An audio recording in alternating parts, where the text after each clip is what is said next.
이제 우리 모두 자리에서 함께 일어나셔서 찬양 부르며 예배의 자리로 나아가겠습니다.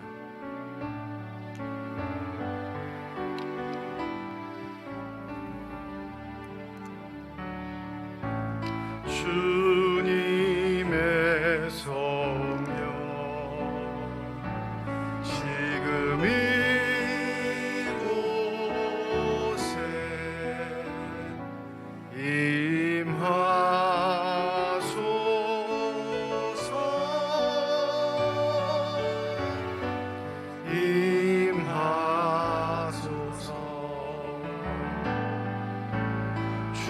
주님의 성령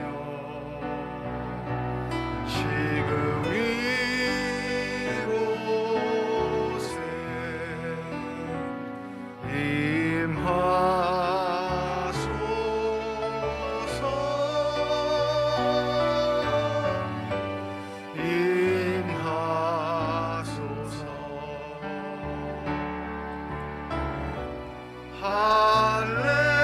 할렐루야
하나님은 영이시니 예배하는 자가 영과 진리로 예배할지니라.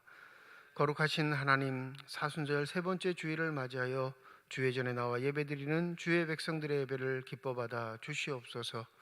진실된 마음과 정직한 영으로 삼위일체 하나님의 성호를 찬양하며 예배드릴 때 하나님의 영이시여 임재하여 주시사 저희들 마음속에 평강을 더하여 주시옵소서. 감사드리며 우리 주 예수 그리스도의 이름으로 기도드립니다. 아멘. 39장 찬양드립니다.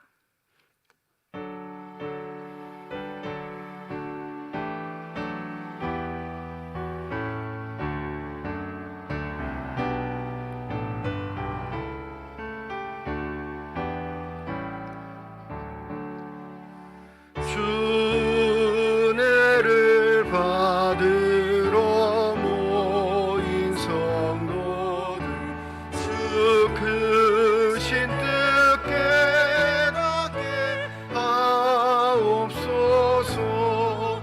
내 고통의 멍에를 다 받게 되니 날 구속하시니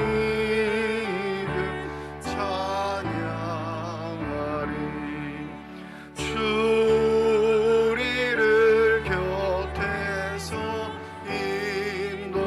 인도하시니 그 거룩한 나라가 이루어지네. 정확히 싸워서 늘 승리하니 큰 영광 주께 돌려 찬양하리. 주리의 방패와 창검 되시니 나 승리의 주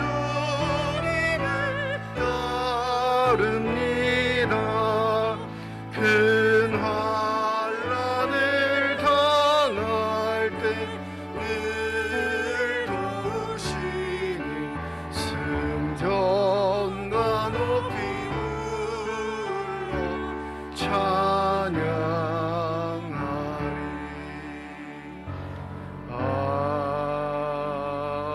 아멘. 성시교독 126번 사순절 세 번째입니다. 여호와여, 나의 영혼이 주를 우러러 보나이다.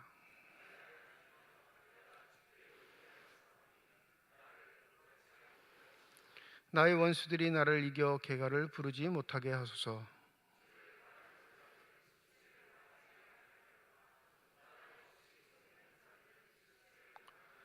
여호와여, 주의 도를 내게 보이시고 주의 길을 내게 가르치소서.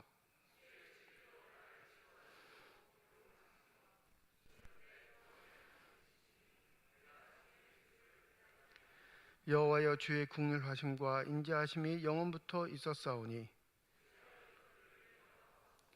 여호와여, 내 젊은 시절의 죄와 허물을 기억하지 마시고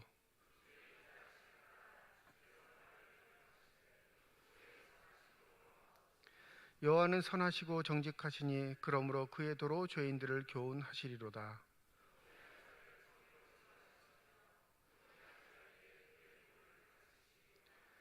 여호와의 모든 길은 그의 언약과 증거를 지키는 자에게 인자와 진리로다. 아멘. 지난 한 주간 동안의 삶을 되돌아보며 주님 앞에 참회의 기도를 드립니다.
만일 우리가 우리 죄를 자백하면 그는 미쁘시고 의로우사 우리 죄를 사하시며 우리를 모든 불의에서 깨끗하게 하실 것이라.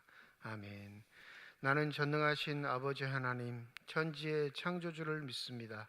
나는 그의 유일하신 아들 우리 주 예수 그리스도를 믿습니다.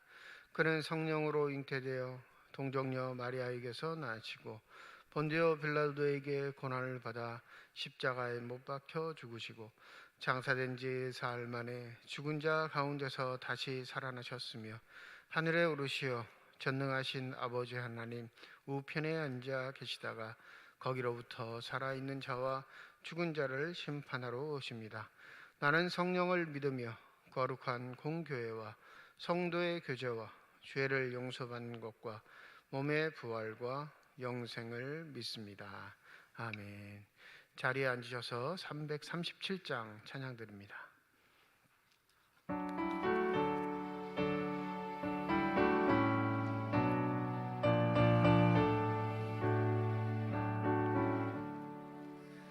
내 모든 시험 무거운 짐을 주 예수 앞에 아뢰이며 근심에 쌓인 날 돌아보사 내 근심 모두 맡으시네. 무거운 짐을 널로 지고 견디다 못해 쓰러질 때 불쌍히 여겨 구원해 주리. 은혜의 주님 오직 예수 내 닥치는 환란 주 예수 앞에 아뢰이며 주께서 친히 날 구해 주사 넓으신 사랑 베푸시네 무거운 짐을 널로 지고 견디다 못해 쓰러질 때 불쌍히 여겨 구원해 주 은혜의 주님 오직 예수 내 짐이 점점 무거워질 때 주 예수 앞에 아뢰이며 주께서 친히 날 구해 주사 내 대신 짐을 져주시네 무거운 짐을 나 홀로 지고 견디다 못해 쓰러질 때 불쌍히 여겨 구원해 주님 은혜의 주님 오직 예수 마음의 시험 무서운 죄를 주 예수 앞에 아뢰이며 예수는 나의 능력이 되사 세상을 이길 힘주시네 무거운 짐을 널로 지고 견디다 못해 쓰러질 때 불쌍히 여겨 구원해 주님 은혜의 주님 오직 예수 황세존 난수 집사님 기도 인도해 주시겠습니다.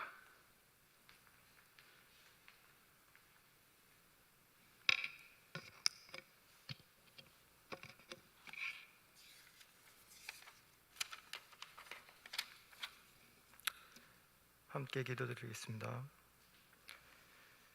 사랑과 은혜가 풍성하신 하나님, 지난 한 주간도 주님의 인도하심과 보호하심 속에서 잘 지내게 하시고 복된 주일 맞아 새봄 새 희망을 가지고 거룩한 주일 성전에 나와 예배드리게 하심을 감사드립니다. 지난 주간 말씀을 통하여 세상에 나갈 때는 주님이 보여주신 삶의 모습을 본받아 살겠다고 굳게 다짐하였지만 성도로서 구별되지 못하고 세상과 적당히 타협하면서 본이 되지 못한 삶을 살았음을 이 시간 고백합니다. 주님의 그 크신 긍휼을 바라보며 회개하오니 주님 용서하여 주시옵소서. 오직 주님만을 의지하고 주님의 음성을 듣기 위해서 나왔습니다. 주님의 사랑으로 우리를 받아주시고 예배자로 세워주시며 말씀에 의지하여 거듭날 수 있도록 인도하여 주옵소서. 사순절 기간 우리가 예수님의 고난을 가슴 깊이 묵상할 수 있도록 인도하여 주옵소서. 낮고 천한 자로 예수 그리스도께서 이 땅에 오셨고 무엇 때문에 우리 죄를 대신해서 죽으셔야 했는지 조용히 우리 가운데 묵상하게 하여 주옵소서. 사순절 기간을 통하여 온 교회가 거룩하게 하여 주시고 계명을 지킴으로 진정 자유케 하시고 지혜롭게 하옵소서. 삶의 현장 속에서도 시종 성실하게 하시고 인내하며 살아가게 하옵소서. 우리가 십자가를 바라볼 때마다 주님의 고난을 기억하며 우리 모두 깨어있어 기도함으로써 경건의 삶을 살아갈 수 있도록 인도하여 주옵소서. 사랑의 하나님, 산불로 고통당한 주의 사랑하는 자녀들 위로해 주시고, 코로나로 인하여 어려움을 겪는 주의 성도들 보호하여 주옵소서. 전쟁으로 고통받는 우크라이나 국민들을 긍휼히 여겨주시고 평화의 소정함을 위해 함께 기도하게 하옵소서. 이 지역을 위해 교회를 세우셨으니 우리 교회가 말씀과 기도로 거듭남의 능력을 경험하는 교회, 섬김과 봉사가 있는 교회, 감사와 찬양이 넘치는 교회 되기를 소원합니다. 또한 이 세상의 모든 민족이 구원받기를 바라시는 하나님의 마음을 품고 세계의 선교의 시대적 사명을 잊지 않고 미래를 준비해 갈 수 있도록 이끌어 주옵소서.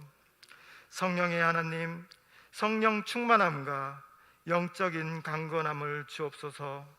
목사님을 통해서 우리가 살아가는데 꼭 필요한 말씀을 주옵시고 그 말씀을 따라 변화받고 삶 속에서 예수 그리스도를 증거하며 살아가게 하옵소서. 이른 아침부터 하나님 나라 확장을 위하여 맡은 바 사명을 감당하는 각 지체와 기관들, 보이지 않는 곳에서도 최선을 다하여 여러 모양으로 예배를 돕는 봉사자들에게도 주님의 은혜가 충만히 임하게 하옵소서. 우리의 예배를 받아주시길 원하오며 우리에게 영원한 생명을 주신 예수 그리스도의 이름으로 기도드립니다. 아멘.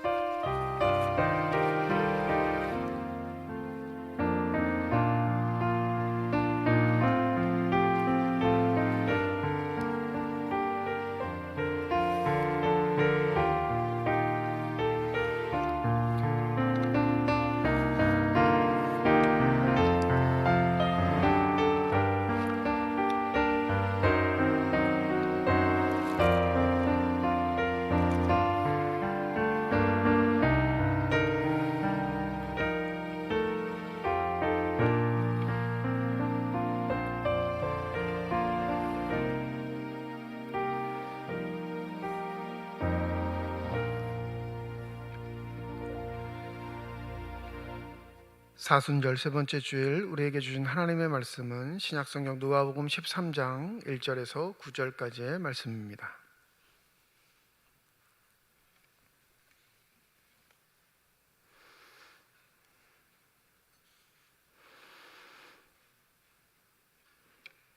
신약성경 117페이지 누가복음 13장 1절에서 9절까지의 말씀 제가 봉독합니다. 그때 마침 두어 사람이 와서 빌라도가 어떤 갈릴리 사람들의 피를 그들의 제물에 섞은 일로 예수께 아뢰니 대답하여 이르시되 너희는 이 갈릴리 사람들이 이같이 해 받음으로 다른 모든 갈릴리 사람보다 죄가 더 있는 줄 아느냐. 너희에게 이르노니 아니라 너희도 만일 회개하지 아니하면 다 이와 같이 망하리라. 또 실로암에서 망대가 무너져 치어 죽은 18사람이 예루살렘에 거한 다른 모든 사람보다 죄가 더 있는 줄 아느냐. 너희에게 이르노니 아니라 너희도 만일 회개하지 아니하면 다 이와 같이 망하리라. 이에 비유로 말씀하시되 한 사람이 포도원에 무화과 나무를 심은 것이 있더니 와서 그 열매를 구하였으나 얻지 못한지라. 포도원 지기에게 이르되 내가 3년을 와서 이 무화과 나무에서 열매를 구하되 얻지 못하니 찍어버리라. 어찌 땅만 버리게 하겠느냐. 대답하여 이르되 주인이여 금년에도 그대로 두소서. 내가 두릅하고 거름을 줄이니 이후에 만일 열매가 열면 좋거니와 그렇지 않으면 찍어 버리소서 하였다 하시니라. 하나님께서 이 말씀을 통하여 우리에게 은혜 주시기를 원합니다. 미란나 자매 하나님께 찬양으로 영광 돌리시겠습니다.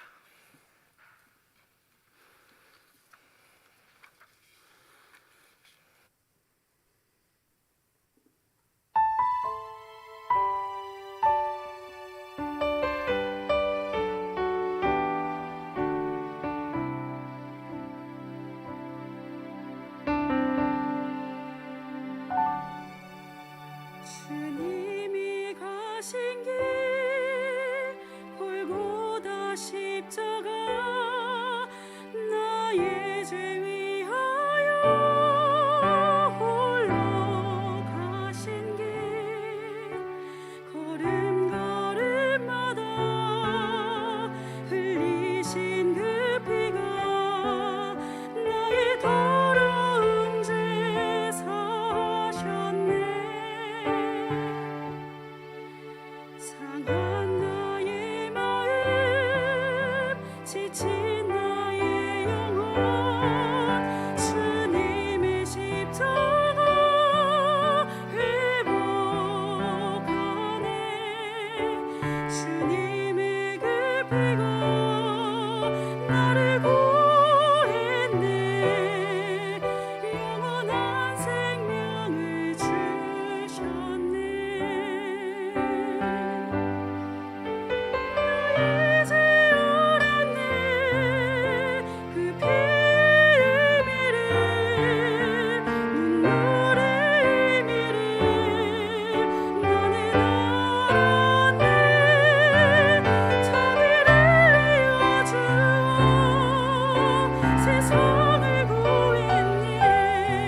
우리 구원했네.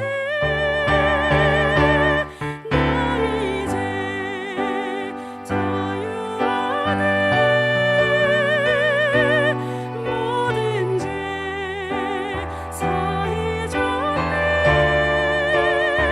당신의 것이냐 이 땅에 오신 자. 나 이제 그 피로 영원히 그 피가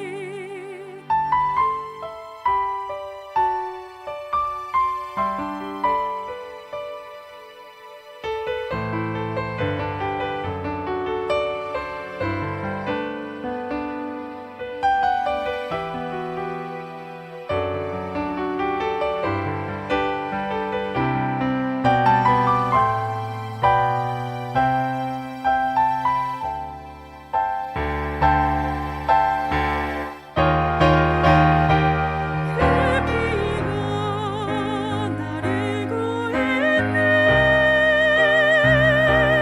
그 피가 우리 구했네.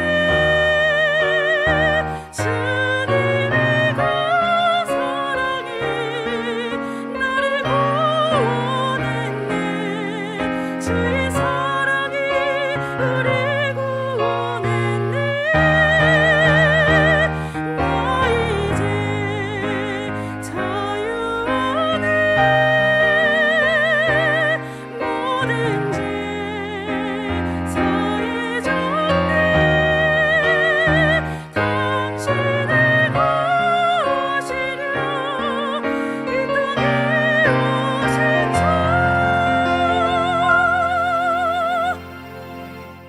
나 이제 그 피로 영원히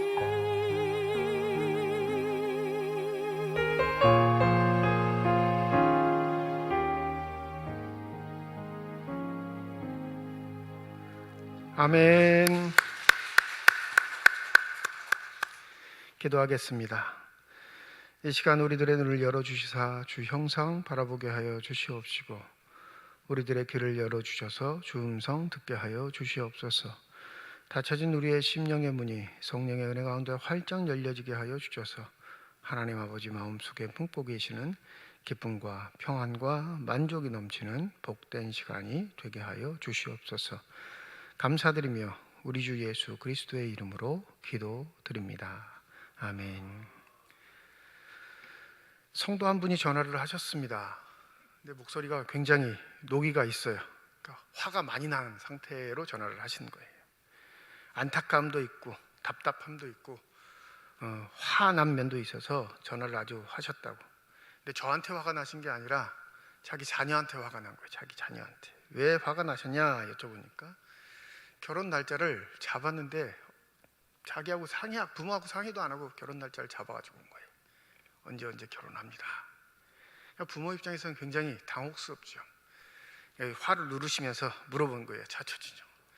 왜 굳이 이 날짜로 택했냐 물어보니까 이 결혼한 사돈댁이 점장이한테 가서 점을 쳐가지고 그날 결혼해야 좋다 해가지고 날짜를 잡아왔다는 거예요. 본인은 교회 다니는 거 뻔히 아는데 사돈댁이 이 점쟁이한테 가서 점치고 온 날짜, 이 날에 결혼해야 자녀들이 잘 살고 잘 된다라고 하니까 그 날짜를 잡고 통보를 한 거죠. 그러니까 화가 나신 거예요. 화가 난 이유는 크게 세 가지입니다. 첫 번째, 자기를 무시했다라는 거예요. 무시했다. 나 부모인데 왜 그렇게 질질 끌려다니냐. 그리고 또 한 가지, 두 번째는 뭐냐면 혹 그날에 결혼하면 하나님의 저주를 받지 않을까 마음속에 의구심이 있는 거예요. 왜 그러냐면 누가 점지해 준 날이에요? 점쟁이가, 우상 숭배자가 그날을 지정해 줬는데 혹시 믿음의 사람이 그 날짜에 기도를 하면 하나님이 벌 내리시지 않을까라는 마음속에 두려움도 있었던 거죠. 그 다음 마지막 세 번째가 제일 본인을 괴롭히는 문제예요. 나 교회 다니는 거 아는데 사돈댁이 그런 문제로 내가 왈가왈부하면 아이 참 교회 다니는 사람이 속 좁네 그럴까 봐. 사돈댁을 구원받게 하고 싶어하는 열의가 있는 분이기 때문에 이걸 양보해야 하는지 말아야 하는지 막 여러 가지 생각이 드니까 화가 났다가 뭐 어찌할 줄을 몰라서 이제 전화를 하셨다는 거예요. 그래서 쭉 가만히 있다가 그런 말씀드렸죠. 시간의 주인이 누구라고 생각하십니까? 여쭤봤어요. 하나님이라고 대답해요.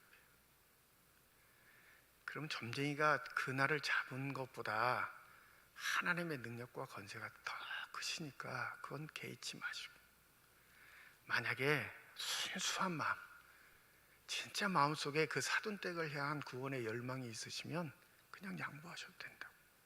하나님 내 마음 아시기에 그날의 주인이 되어주셔서 자녀들도 후손들도 하나님의 뜻 가운데 잘 살아가게 해 주실 거라 믿고 기도하시면 마음이 편해지실 거라고. 이렇게 말씀드리니까 웃으셔요. 감사합니다 목사님. 하나님을 믿는다 하면서도 내 감정에 휩싸여서 흥분했는데 그 말씀대로 따르겠습니다 하고 전화를 끊은 적이 있습니다. 그런데 종종 간혹 묻고 싶어요. 어떻게 됐어요? 이렇게 묻고 싶어요. 자녀들 잘 살고 있는지, 그 마음 그대로 변치 않고 사돈댁을 위해 기도하고 계시는지. 우리 믿음을 가지고 산다 하면서도 우리가 답습하고 있는 습관들, 관습법들, 또 전래되고 있는 수많은 규칙들에 의해 지배당할 때가 참 많습니다. 믿음과 결부돼서 부딪히면 불편해해요. 불편해하는 이유는 한 가지입니다. 다른 이유가 아니에요. 이거 어기면 하나님 앞에 벌 받지 않을까라는 심리가 가장 커요. 여러분 이사 가실 때 날짜 받으십니까? 목사 앞이니까 또 안 받는다고 하시겠죠. 네. 날짜 받는 사람 여전히 많아요. 손 없는 날이라고 해서. 아시잖아요. 그 손 없는 날의 개념이 뭐냐면 귀신이 없는 날이라는 거예요. 집에 우환이 안 끼는 날. 네? 그 날짜는 이사 비용이 더 비싸요. 네? 상술임에도 불구하고 이게 대대로 지켜오던 전통이다라고 생각하는 사람들에겐 이게 섣불리 무시할 수 있는 상황이 아닙니다.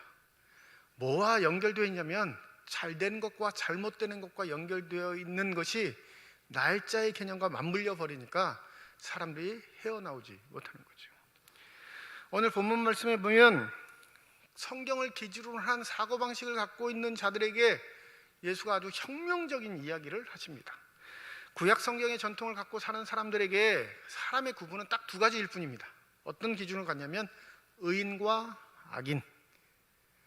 의인은 하나님의 율법의 기준으로 복을 받고, 악인은 하나님의 율법의 기준으로 심판과 저주를 받는다. 이 두 가지 분류의 개념을 가지고 살아왔어요. 오늘 본문에 보면 예수님께 와서 그 이야기를 전하는 사람이 있습니다. 1절에 이렇게 하죠. 두어 사람이 와서 빌라도가 어떤 갈릴리 사람들의 피를 그들의 제물에 섞은 일로 예수께 아랬다. 이 정확한 역사적인 근거에 대한 전승들은 없지만 교회 야사, 그러니까 아주 재미난 이야기처럼 전해져 있는 교회 야사 속에는 이 빌라도의 사건을 이렇게 기록합니다.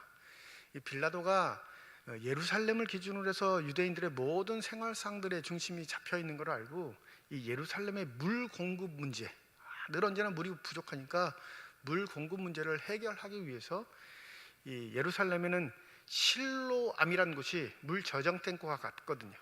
예루살렘에 물을 공급하는 가장 큰 연못이 실로암입니다. 그러니까 이 실로암 연못에 대대적인 공사를 행합니다.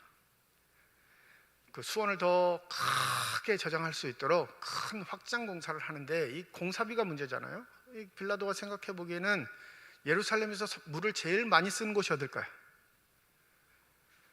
물을 제일 많이 허비하는 곳.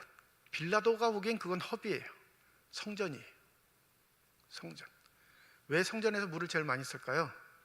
끊임없이 짐승들이 죽어나가니까 씻어야 될 거 아니에요. 닦아야 될 거 아니에요. 제사 자체가 짐승을 잡아서 죽이는 게 제사니까 수많은 물의 양이 필요한 것이 예루살렘 성전이니 빌라도가 생각하기엔 이 공사 비용의 대부분은 성전에서 내는 게 맞아 라고 결정을 한 거예요. 그래서 성전의 금고에 손을 댑니다.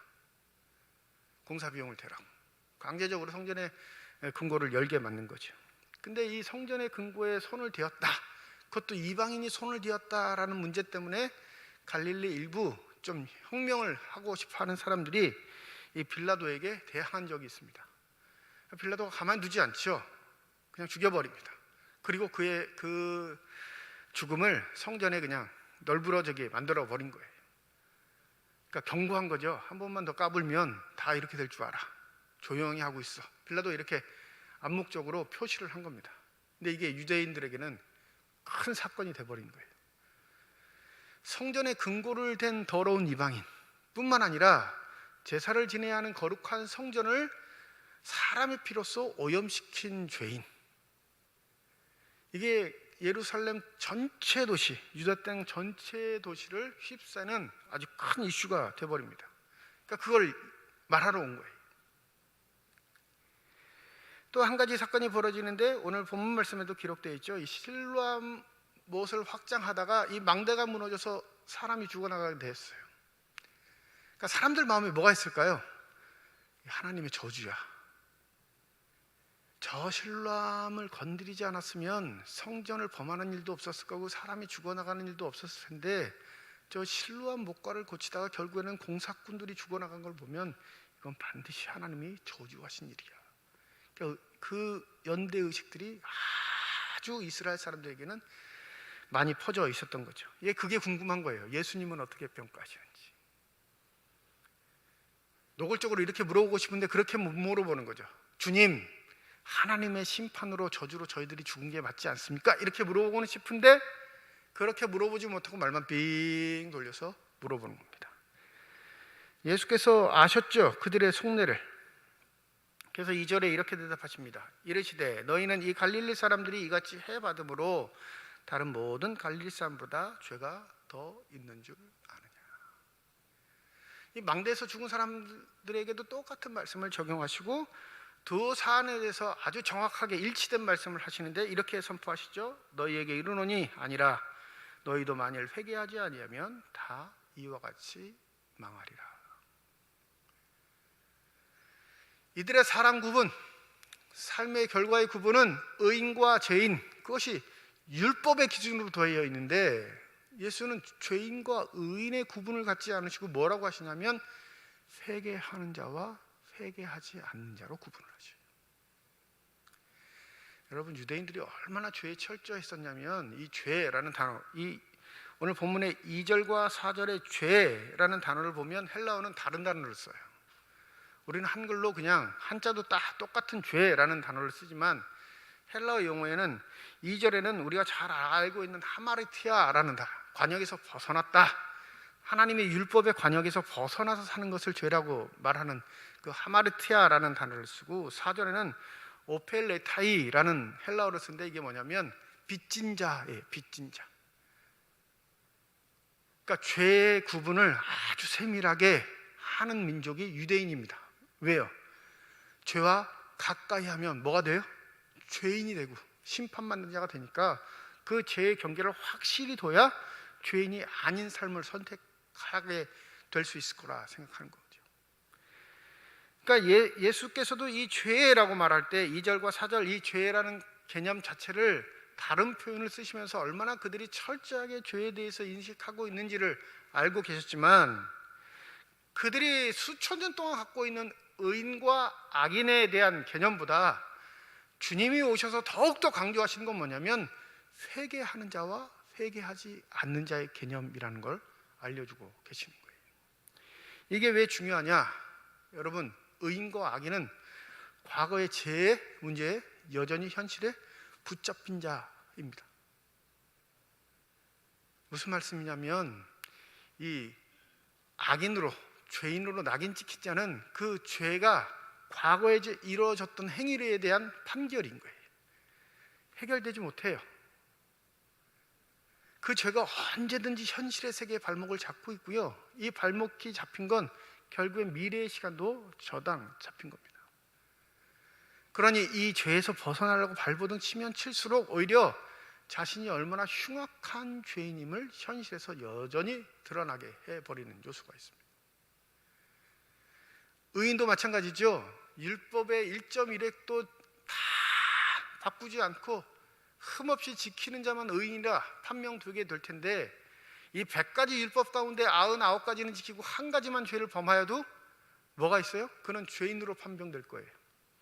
그러니까 뭐가 사람의 삶을 장악해버리냐면 불안함이 삶을 장악해버립니다. 오늘은 잘 지키고 살았지만 내일은 지킬 수 있을까? 내가 이것은 잘 지키고 살았는데 혹여 잘못해서 죄에 가까이가 죄인으로 낙인 찍히는 것이 아닐까요? 끊임없이 그의 현재의 삶에 저장 잡힌 건 죄의 문제입니다. 그러니까 죄인과 의인으로 나누는 이 보편적인 양상들은 오히려 사람을 자유하게 하는 게 아니라 불안하게 만들고요, 종노릇하게 만드는 그런 삶의 요소가 있는 거죠. 그런데 놀랍게 예수는 뭐라고 하시냐면, 사람은 회개하는 자와 회개하지 않는 자가 있다, 이렇게 말씀하십니다.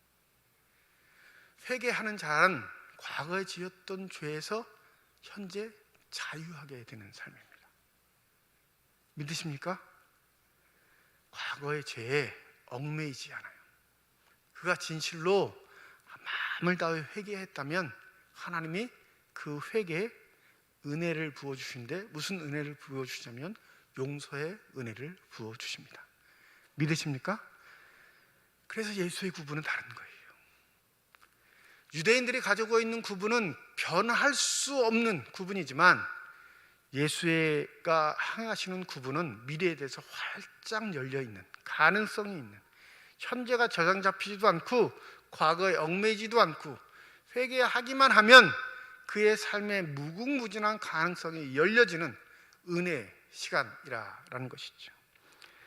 이것을 듣는 제자들이 이해를 하지 못하니까 6절부터 9절까지 비유를 말씀을 드려서 이 회개하는 자, 회개하지 않는 자의 개념이 얼마나 중요한지 다시금 말씀해 주고 계십니다.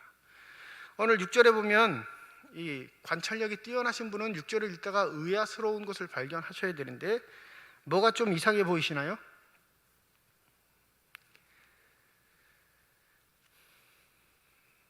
표정들을 보니까 목사님 이상한 거 하나도 없는데 자꾸 이상하다 그러시냐는 표정을 보시는데, 여러분 포도원에 뭘 심었어요? 포도원에 뭘 심어야 돼요? 아직도 포도원에 뭘 심어야 되는지 모르셔요? 포도원에 포도나무를 심어야죠. 그래야 포도원이라 부를 거 아니에요. 그죠? 근데 포도원에 무화과 나무를 심었다, 그렇게 기록합니다. 이것 자체가 굉장한 독특한 비유예요. 일반적이지 않는 이야기라는 거죠. 그러니까 지금 내가 너희들에게 하는 이야기를 잘 들어. 이거 일반적인 이야기가 아니야. 너희들이 가지고 있는 사고방식을 깨지 못하면 하나님의 은혜가 무엇인지, 하나님이 너희에게 주시는 축복인지 무엇인지도 모르고 그냥 습관대로 살아가게 되니까 정신 차리고 잘 들어. 이 의미가 포함되어 있는 거예요. 포도나무가 심겨진 곳에 무화과 나무가 심어졌다라는 건 무화과 나무 입장에서는 굉장한 혜택을 받은 겁니다. 그죠? 대단한 혜택을 받은 거예요. 이 구약 성경의 전통에 보면 포도나무는 이스라엘 전체를 상징합니다. 이스라엘 민족 전체를 상징할 때는 포도나무라는 이야기를 종종 사용하고, 이 무화과 나무를 사용할 때는 협소한 의미를 사용할 때 예루살렘을 상징해요. 이스라엘에서도 핵심적인 사안, 예루살렘을 상징한다. 그런데 이 무화과 나무가 문제는 뭐냐면 열매를 맺지 못해요. 그러니까 포도원 주인이 와가지고 포도원을 가꾸는 자에게, 야 저거 배 버려.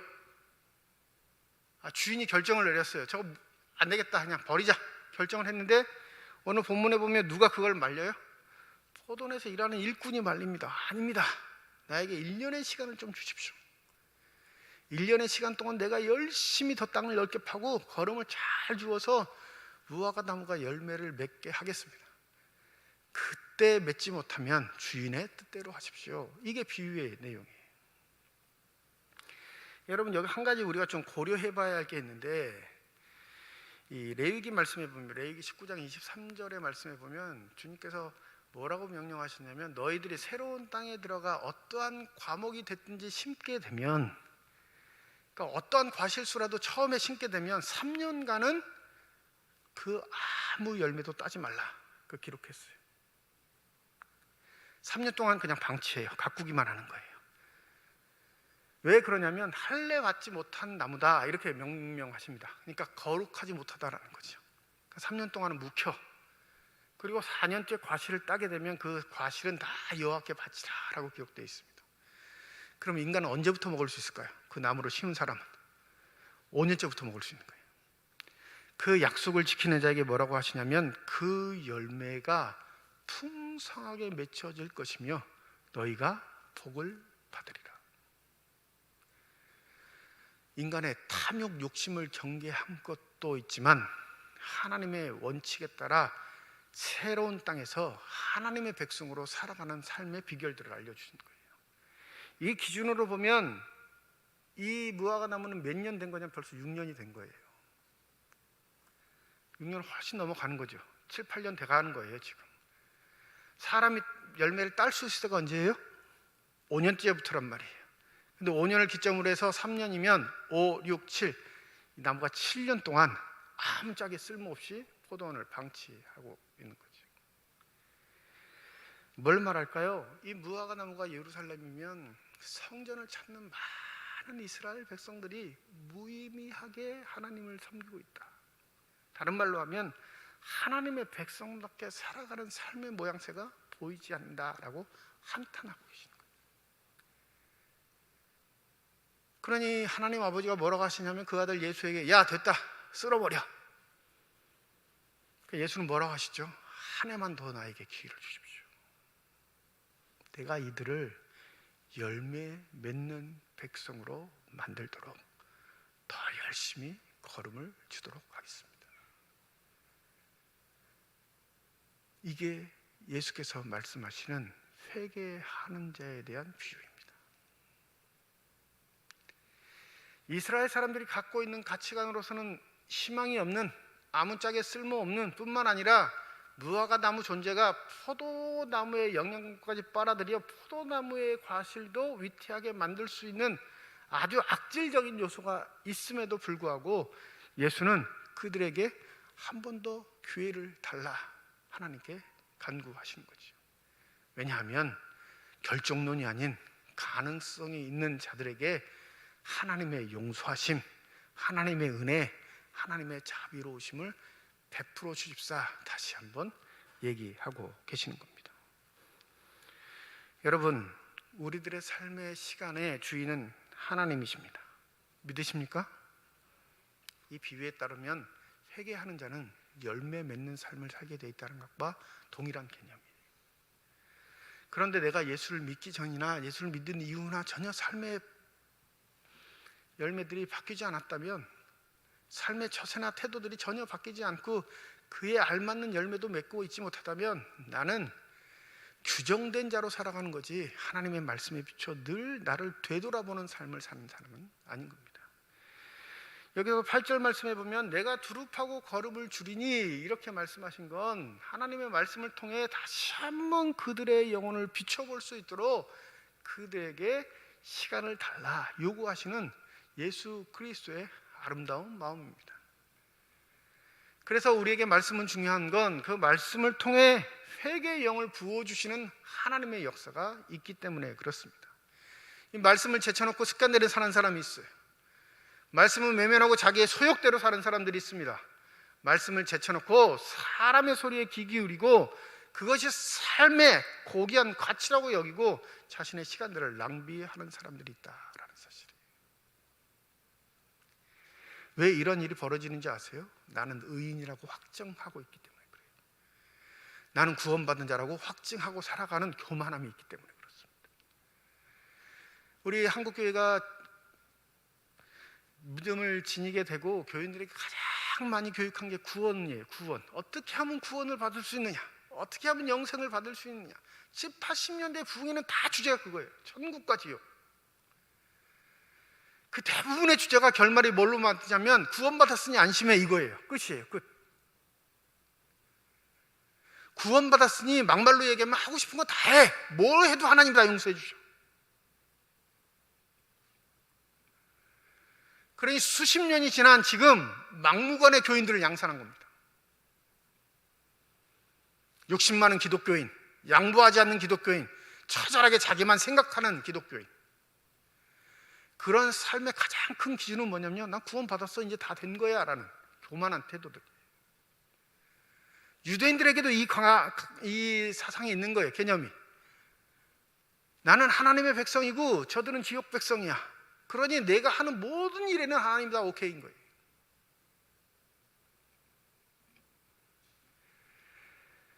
여러분의 삶에 열매가 없다면 그 열매가 없는 것도 별로 두렵지 않고 전혀 생각 없이 사신다면, 여러분 다시 한번 기억하셔야 할 건, 예수는 의인과 죄인을 구분하시기 아니라 회개하는 자와 회개하지 않는 자로 구분하셨다는 사실을 잊지 마시기 바랍니다. 회개하는 자도 내 자신 스스로가 마음을 먹고 굳센 결의를 가지고 회개하는 게 아니라요, 회개의 은혜를 부어주시는 걸 체험해요. 믿으십니까? 그게 무엇을 통해? 주께서 베푸신 말씀을 통해, 주가 우리에게 행하신 삶의 태도를 통해 감동받게 하시고 부끄럽게 하시고 다시금 내 삶의 길들을 되돌이켜 볼 수 있는 기회를 허락하신다라는 사실이에요. 그러하니 이 회개하는 자, 늘 말씀 안에 열려 있어 자신의 삶을 거울처럼 비춰보는 자에게 하나님이 왜 용서의 은혜를 베푸시지 않으시겠어요?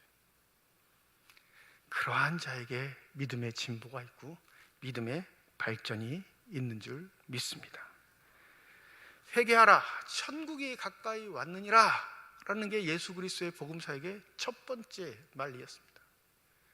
이 말은, 야 조심해, 시간이 다가왔어, 이렇게 우리를 억압하고 겁주는 말씀이 아니라, 우리에게 하나님의 용서의 시간이 얼마 남지 않았으니 그 용서하시는 하나님의 품으로 돌아오라 라는 간절한 외침임을 잊지 마시기 바랍니다.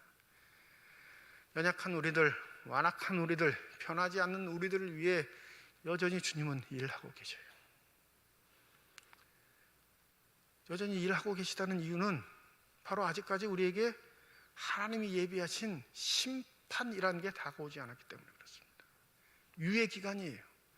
하나님의 인내하심을, 다시 한번 용서와 자비를 베풀어 주심을 간구하는 예수의 시간이 여전히 우리에게도 허용되어 있다라는 사실입니다. 끊임없이 말씀을 통해서, 여러 가지 상황을 통해서, 또 사람들과 어울리는 삶의 교제를 통해서 우리에게 되돌아오라 말씀하시는 주님의 음성을 들으시거든. 그 음성에 아멘으로 화답하시고 나의 지금의 상황들을 주의 말씀을 통해 살펴볼 수 있는 저와 여러분이 되시기를 소원합니다. 그래야 용서의 은혜 가운데 아름다운 믿음의 열매가 맺혀질 줄 믿습니다. 이 은혜가 저와 여러분의 있기를 주님의 이름으로 축원드립니다. 기도하겠습니다. 확정된 사안인 것처럼 늘 언제나 우리는 교만하게 살아온 것 같습니다. 나에게는 너그럽고 무엇이나 다 가능한 것처럼 생각하고 살았지만, 남에게는 혹독하고 율법의 기준으로 정죄하며 손가락질하며 살아온 것은 아닌지, 판단의 기준은 하나님이신데 내가 하나님이 되어 누구를 판단하고 살아온 것은 아닌지, 주님 말씀하십니다. 회개하는 자에게 용서의 은혜가 있다. 회개할 수 있는 자는 죄에 대해 부끄러워하며 하나님 앞에 내 자신을 비춰볼 수 있는 자임을 잊지 않게 하여 주셔서 날마다 주의 말씀의 거울 앞에 내 자신을 비춰볼 수 있는 경건한 사람들이 다 되게 하여 주시옵소서. 감사드리며 우리 주 예수 그리스도의 이름으로 기도드립니다. 아멘. 528장 1절과 4절 부르시면서 준비하신 예물 봉헌하시겠습니다.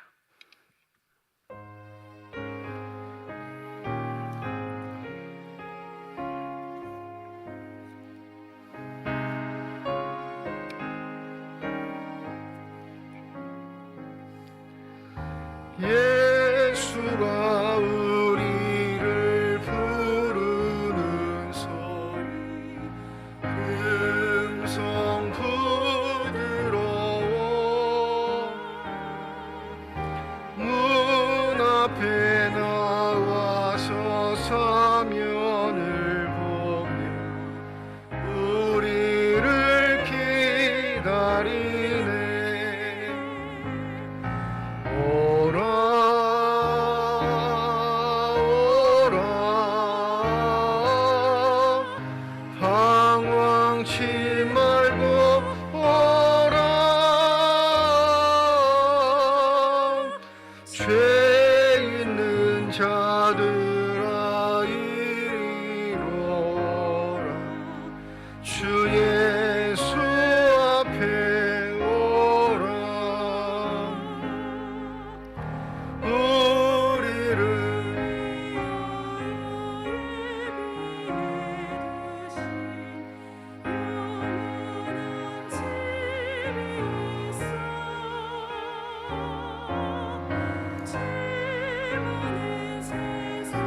오석철 장로님 가정에서 이명자 집사님 가정에서 건축헌금 드리셨습니다.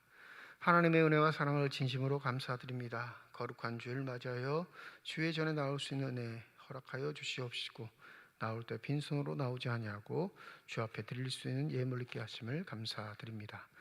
11조 헌금으로 1,000번째 헌금으로 감사헌금으로 선교헌금으로 장학헌금으로 건축헌금으로 주일 헌금으로 드리는 손길마다 주의 은혜 가운데 복내려 주시사 이 땅 살아갈 때 필요한 모든 것 채우시는 하나님의 은혜를 누리는 자 되게 하여 주시옵시고 살아가는 동안 후히 나누고 베풀 수 있는 축복의 손길들이 다 되게 하여 주시옵소서.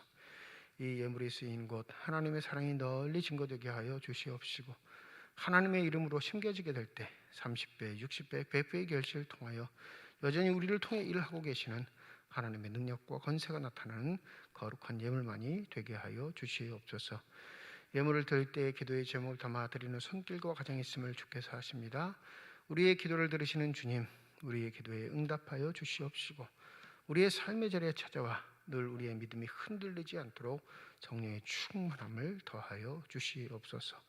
그리하여 우리가 어떠한 경우에도 믿음 잃지 않고 주께서 맡기신 사명들을 잘 감당하게 하여 주시옵시며 우직하게 주님께서 허락하신 그 좁은 길들을 걸어갈 수 있는 믿음의 결단들이 우리의 삶의 자리에 있게 하여 주시옵소서. 주의 몸등을 위해 수고하고 계신 많은 일꾼들이 있습니다.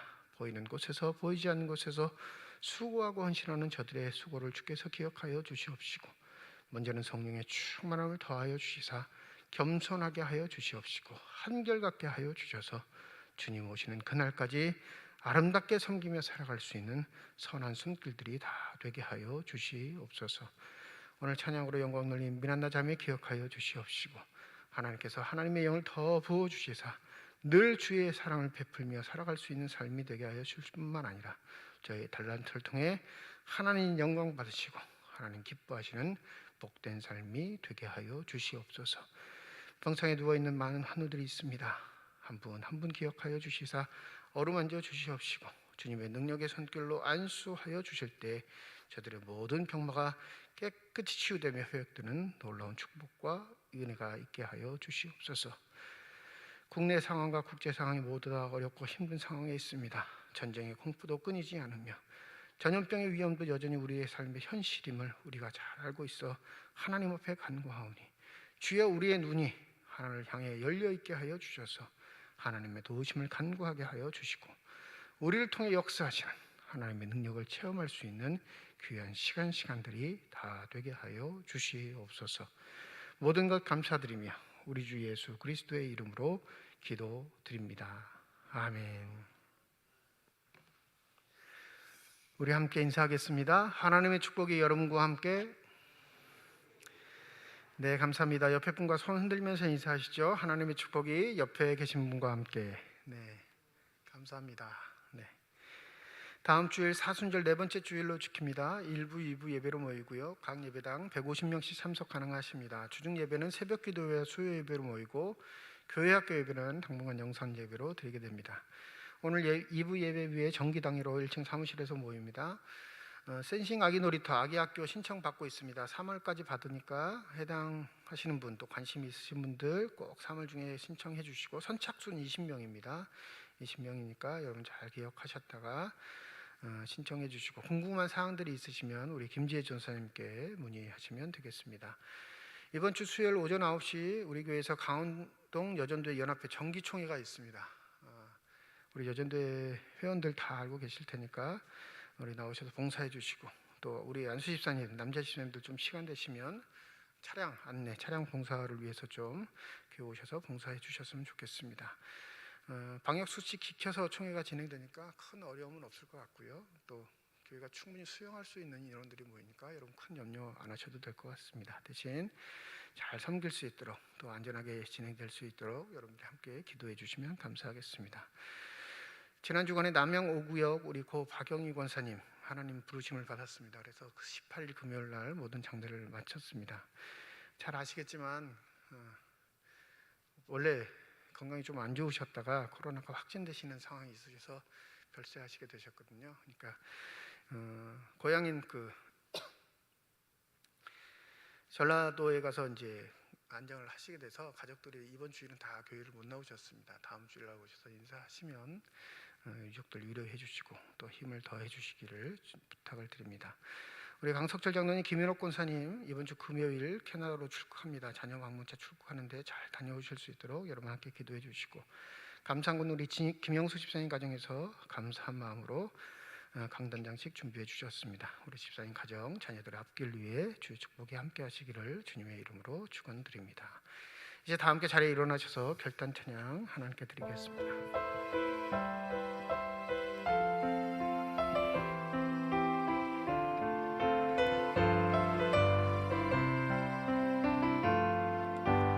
주님 다시 오실 때까지 나는 이 길을 가리라. 좁은 길 나의 십자가 지고 나의 가는 나는 주님을 보리라. 영광의 내 주님 나를 맞아주시네. 주님 다시 오실 때까지 나는 일어나 달려가리라.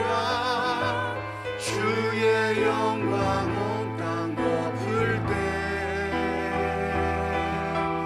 나는 일어나 노래하리. 내 사모하는 주님 온 세상